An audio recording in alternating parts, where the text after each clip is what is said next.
नमस्कार, बहुत ही सुंदर सा प्यारा सा छोटा सा जनम के गाना लेके आयल बनी जा सुनी जा।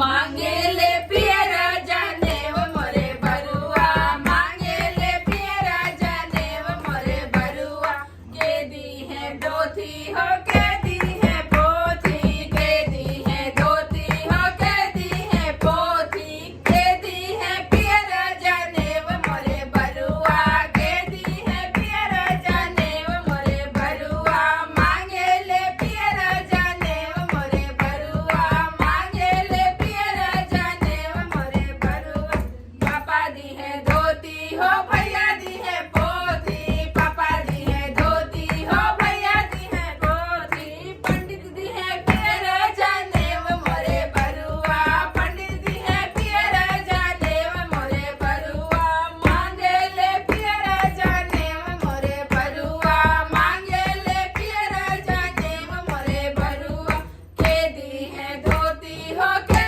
दी है पोथी, के दी है धोती हो के दी है पोथी, के दी है पियरा जाने वो मोरे बरुआ, के दी है पियरा जाने वो मोरे बरुआ, चाचा दी है धोती हो मैया दी है पोथी, चाचा दी है धोती हो मामा दी है पोथी, पंडित दी है पियरा जाने वो मोरे बरुआ, पंडित दी है पियरा जाने वो मोरे बरुआ, मांगे ले पियरा जाने वो मोरे बरुआ, मांगे ले पियरा जाने वो मोरे बरुआ।